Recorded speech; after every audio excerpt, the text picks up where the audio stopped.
Hi, everyone. Everybody loves a story of an underdog because it's an embodiment of hope and positivity. For most of us, we dream big things, but we really, really fear taking that first step, especially going against odds because we think we're not meant to. But one person who went against odd and came out successfully in the most heroic way or in the unicorn way is Open Financial Technologies. And I have the founder, Mabel, with me today talking about the strategies of an underdog. Thank you so much for joining me today, Mabel. Thank you for having me, Shalini. It's been wonderful, having this interaction with you, and I really look forward to what all we can speak about and share. I'm sure you have lots to contribute today. So let me start right off the bat. So when you started building the concept of neobank itself, right, you were really probably ahead of your times, but you guys made it look so easy, and the acceptability of a neobank itself came in so easy. But I understand it is not easy at all, right? There is market education, there is investor education, there's customer education, there is so much that you guys had to do because everything was probably going against what you were trying to build. So what I'm trying to understand here is that, when you're trying to win against odds, right? I mean, this is clearly a story of an underdog for me. What did you guys tell yourselves? Did you guys have a strategy or like a model on how you're going to go crack this?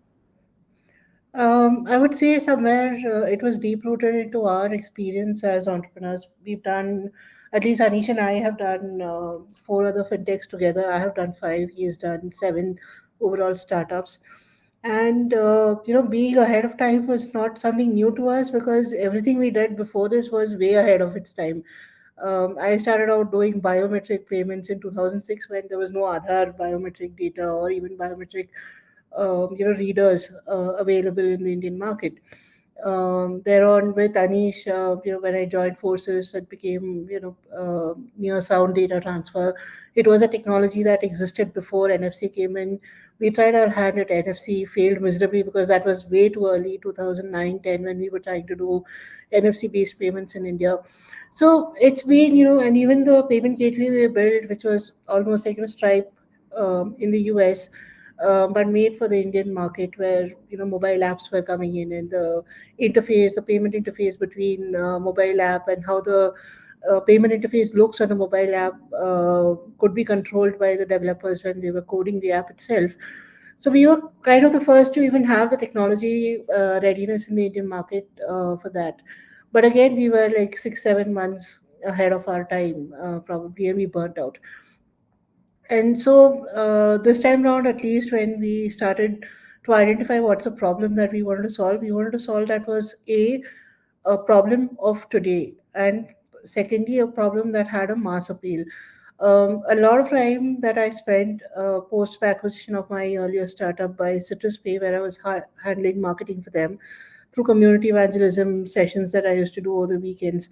I got to interact with a lot of other fellow entrepreneurs and found out that the problems that I used to face as an entrepreneur in running bank account and accounting were two different things. And and there's an ocean of difference between the two things. And for someone who's not a finance person, not a tech person, getting the two together is a Herculean task. And a lot of my productive time of doing startups used to go in just managing all of these and knowing what my expenses are or what my runway looks like. So as I interacted with more startup founders like myself, I realized that this is a problem that everyone was facing. Talking to SMEs made me realize that this is not a problem that just startup founders were facing, but even the so-called sorted traditional businesses were also having these kind of challenges. And we that's how we went around identifying what the problem was.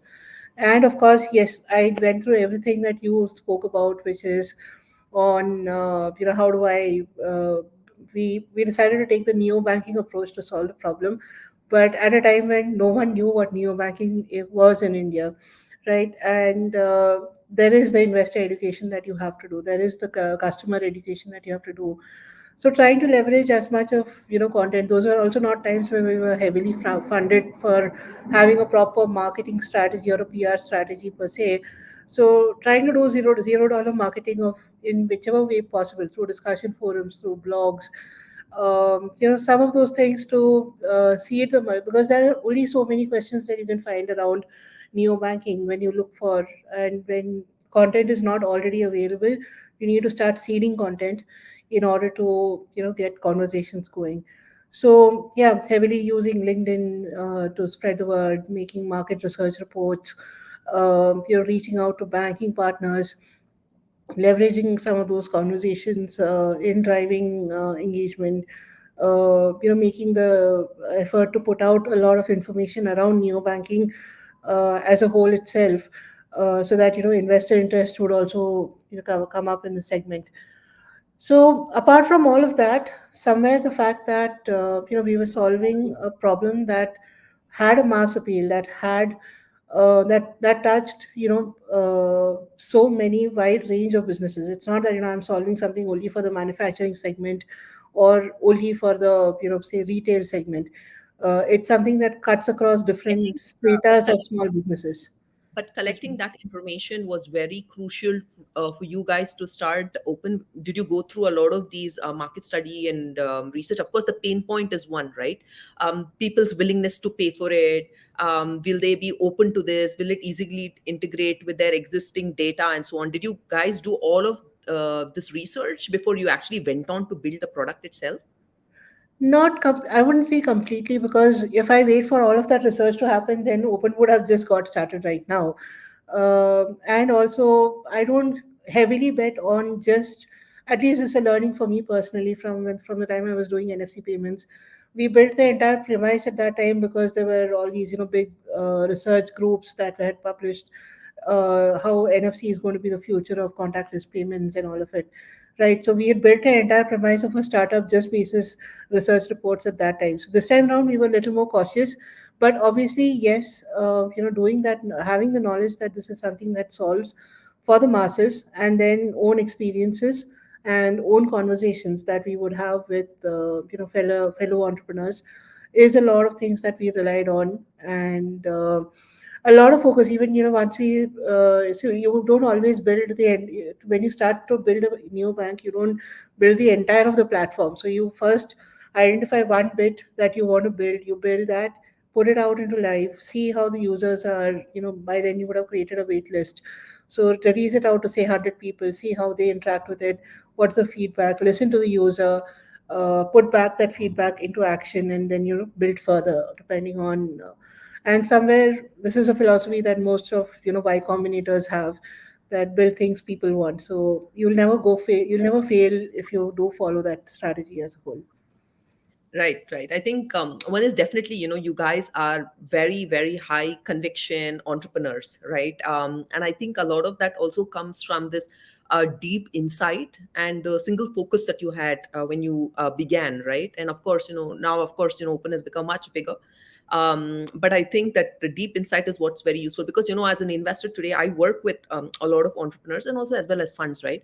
So a couple of things that are missing. So one is, the investor mindset. Oh, I've never heard of this concept. What is this new thing? It's not clicked in the West yet. So why will Indians adapt to something like this, right? And so that was a big game changer itself for me. For what you guys did, right? I mean, so ahead of your times, and you were able to pull it off, right? I think you got the market timing itself right. I don't, yeah, 6 7 months is okay, I guess, but you were bang on there, which is very important for an investor as well as an entrepreneur to know that there is a need for something like this.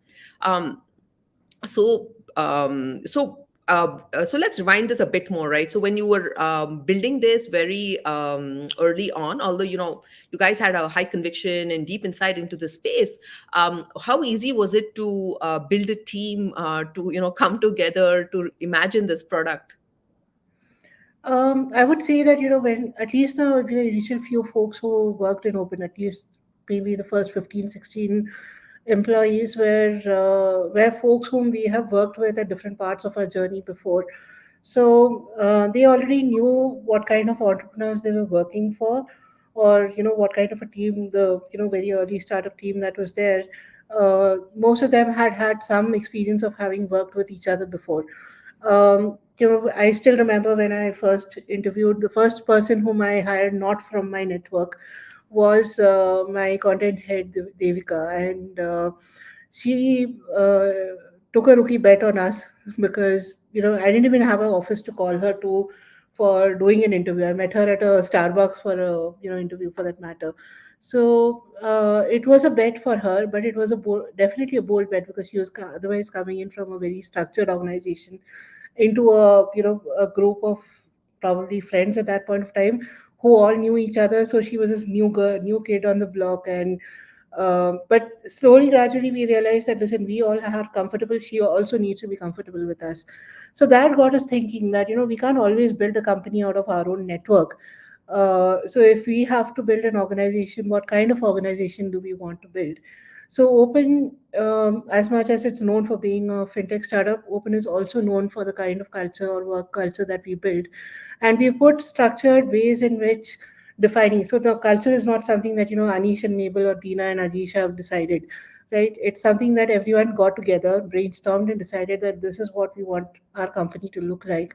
The entire team at that time, and we did a very structured exercise around what kind of an organization that should Open be when we were around 30 35 folks, and it was a little bit of everyone's ideas that helped us define what the culture of Open should be. And it would be really boring to have a company called Open with a very completely shut down culture, right? So, and then we started putting, as we grew, we started having our own culture handles that speaks about, what happens on the floor. People can see it for themselves. What kind of people work around here, what happens on the floor of Open as well, right? So those things, eventually came as part of our growth as we grew. I think I think a lot of people miss out on the culture piece. I think it's something that they think, Acha, when I become 100 people company or when I have a massive team of HR, I'll think of culture then, right? And I think a lot of founders as well as startups miss out, especially in the early stage, that people ultimately join the founders and the culture for the culture of the organization itself than for the pay and whatever else, right? I think a lot of founders miss out on this key aspect. So Marketing itself is something that is always parked for when I have funding later. But there are so many things you can do even when you're bootstrapped to build, how much effort does it have to, create another Instagram handle and have things, consistently posting out there saying how is it that you're brainstorming. And a lot of these things in hindsight you'll realize that all of this played into the playbook of you getting good team members or people who wanted to work in this manner. Employer branding, while it was not something that we took it up as an exercise itself, it was more around we want to just showcase what being an opener, as we call ourselves, is. And there's also a saying that goes around in the team that once an opener, always an opener. It's something like something transforms in you, something changes in you, and then you just are that person for the rest of your life. So that kind of an environment, and once we started putting it out on Instagram, automatically a lot of when people want to join you, they'll look around everywhere. So once they see these kind of things, they have even more conviction that there's a place that they want to join.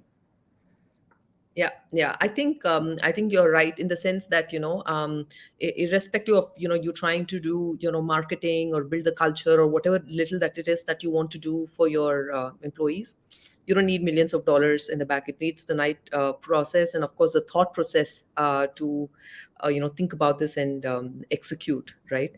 And I think one of the reasons why I think and despite being an underdog and doing things your own way is, I think, of course, your tenacity and perseverance. The other thing I would say is looking at all these finer details, which is very important, like organization, culture, and your ability to attract the right people and having the right thought process for it, which becomes very important. So tell me, Mabel, you've been around this ecosystem, right? And I'm sure you've seen so many thousands of entrepreneurs. Now there are a lot of people who are afraid to try something which is very disruptive or very different from what's actually out there in the market. They're like, nay, nay, I won't get funding. Oh, I don't think I can do this. This is too much work. There's so much of market education, etc. Right? There's so many people who shy away from it, and also the fact that they may not even get funded, so they don't even start. which is actually very annoying if you think of it as an entrepreneur, because you need to be built there for the love of building and for the love of solving a problem itself, and not worry about VC funding and all of that, right? So what is your message to all these guys who are shying away from exploring an uncharted territory?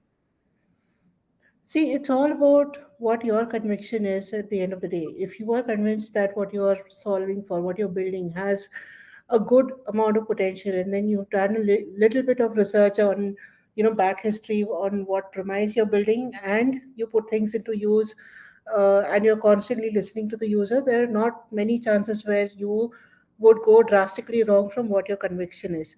So first, having the conviction is really important, because if you don't have conviction in what you're building, then it's so much that you can do about it.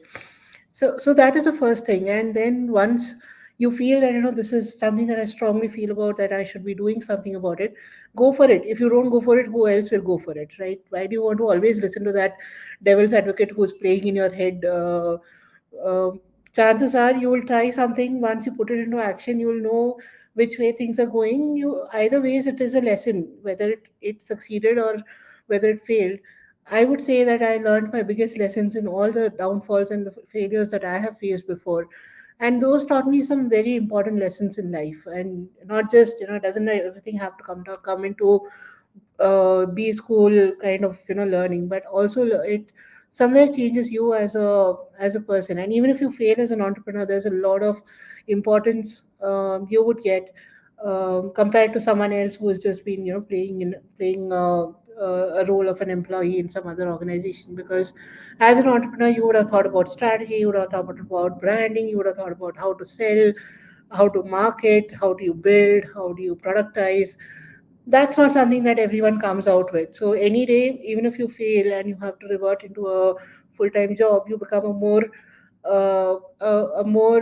worthy employee to have in any organization than anyone else who would have come in, right? So don't be shying away from the fear of failure, because every failure, as they say, is the stepping stone to success in some way or the other. Yeah, yeah, I think that's very true, and I think a lot of us also make the mistake of thinking that failure is the opposite of success, and nobody understands that it is the No, path to your it's the successful path journey. to success, not opposites of success. It is the path to success. Yeah, yeah. So, And it's very so easy to, most folks who are listening will say that, yeah, now it's very easy to say, but when you're failing, when you have that guy chasing you for money, or, when you have pledged someone's gold and from the family, and you need to now get it back because that person is getting married, in that time, to think that this is my stepping stone to success is not going to play any part in, offering any consolation. But yeah, at the end, as long as you're doing things with the right intent, things will not land you into situations where it's not that you will not be able to turn around in any way or the other. yeah, yeah. I mean, I agree, right? I mean, I think it's not like so we all always talk about our success and we celebrate success, right? And you may look like the most We should celebrate our failures as well. Yes, exactly. And I think all of us have had our share of failures, right? I'm sure you've had your share of failures, right? And of course, people And today probably are talking about your success. But I think probably why you're successful is because you had a series of failures, right? Because you know what not to do and you've toughened up and you have figured this out. And if you had success the first go, it's not like everything will just come and fall on your platter every single second time or third time, right? I mean, so you got to work for it. And but yeah, I think failure is definitely path to your successful journey. So now I want to just ask my last question to you, Mabel. You generally, when you talk about startups itself, right, we talk about, oh, how women are struggling and are underdogs, and then we talk about women in fintech, where they say, oh, we need more women in fintech, and not just in startups, right? Even if you talk about banking, traditional banking, and so on, right, we talk about more women in leadership and how difficult it is, right? So there is a lot of things going against women in fintech itself, right? And despite that, I think there are a lot of aspiring women looking to either startup or looking at leadership roles of working in a fintech startup. So So tell me, how did you like think about this when you were like, did was this something even in your mind that, oh, I'm a woman in fintech and I need to be very different about this, or is there any message for women out there from you? Well, I wouldn't say, well, all of you, whatever you said is pretty much real. At least I have not had the struggle of being a woman founder. Or at least I had consolation in Dina being there with me as another co-founder. So we were like two women and two men in the co-founding team, at least in the journey of Open. When I started out as a woman entrepreneur, yes, it was a very tough task, and I started out in Gujarat. So that time, even for doing basic user surveys when I used to go into the field, and I was working in rural Gujarat for financial inclusion. Most of the men folk used to just refuse to talk to me, and it would always be the villagers, the women in the villages who used to even agree to give me biometric samples for authenticating whether my reader is working correctly or not. So I have had my fair share of struggles as a woman entrepreneur back then. Yeah, when I and Anish and I got together, and we were not married at that point of time. We've done two startups together as co-founders, and everyone used to ask me, "What if you get married to Anish? What will happen?" When I did switch, we were both married to each other, and people will be like, "Arey, you're couple entrepreneurs. What if you get divorced?" And naysayers would always be there, and it's only about whether you really want to focus on that, or do you want to focus on proving to the world that you can do it as much as anyone else can do it, and be gender neutral, as much gender neutral in your thought process. Definitely, women entrepreneurs do have a lot of things to deal with, because apart from whatever happens in the startup or in your company, there is a full family also that you carry along, right? So definitely it is two times more the work than most others. But at the same time, my message to other women entrepreneurs would be like, women tend to be a little bit critical about their own capabilities. We like, can I do it? Am I the right person to do it? Well, it would help if you just put up blinders. Don't look at those kind of questions. Don't let yourself discourage yourself. You can be your biggest champ. Have conviction in whatever you're feeling is the right approach.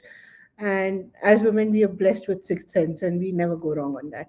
So have conviction on that, and just keep moving forward. And don't get stuck with things like, will I be able to pull it off or not, or what if I fail? There will always be another way around for you. Thanks, Mabel. I mean, you're right. I think it's all in the mind, and I think what you tell yourself, the stories that we tell ourselves matters, and I think because that shapes our behavior and our decision making and so on. So Yeah. it all starts with the mind. Thank you so much, Mabel. You've been really an inspiration to me, and I'm sure that there are a lot of people out there who are fighting against the whirlwinds and the tailwinds and so on. And I'm sure that you're inspiring them in your own way to take that step forward. Thank you so much. Thank you. Okay.